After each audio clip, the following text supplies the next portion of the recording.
Sebanyak 329 peserta dari klub bulu tangkis mengikuti kejuaraan Provinsi Sumatera Selatan.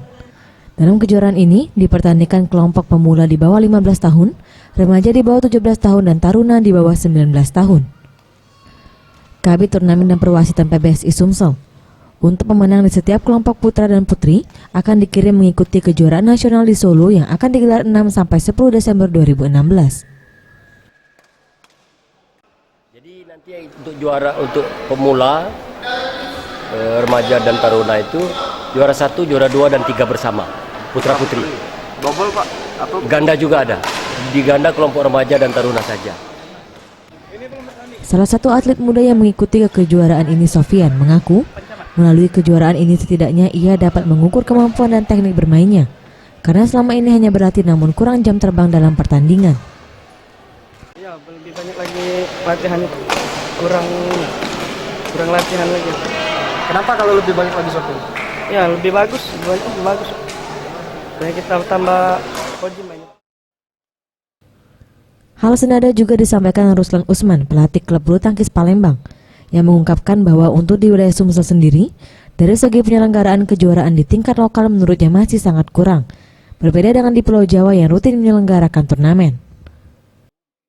Menunjang dana, karena bulu tangkis ini tidak sedikit memakan biaya, jadi rata-rata kekurangan kita penyandang dana. Kemudian ini di Palembang ini minim pertandingan, jadi anak-anak tersebut motivasi untuk maju ke depan tuh agak susah karena dipikir kadang-kadang setahun sekali. Jadi dengan jalan kita menambah frekuensi latihan atau pertandingan itu, insya Allah di Palembang ini banyak bibit-bibit yang akan muncul.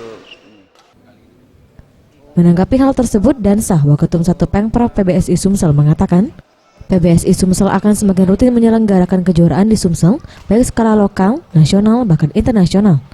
Hal tersebut dilakukan untuk membina para atlet muda Sumsel agar memiliki kesempatan bermain dan bertukar pengalaman dengan atlet bulu tangkis di luar wilayah Sumsel. Pembangunan atau pekerjaan kita 1 tahun terakhir, dan untuk merumuskan rencana program kita untuk 1 tahun ke depan. Dan lebih daripada itu adalah Mukerprop ini adalah untuk merumuskan rencana-rencana kegiatan terutama di bidang Binpres, bagaimana format daripada pembinaan atlet bulu tangkis Sumsel ke depan. Itu saya kira. Faradu Satria, September Rizky, Sriwijaya TV.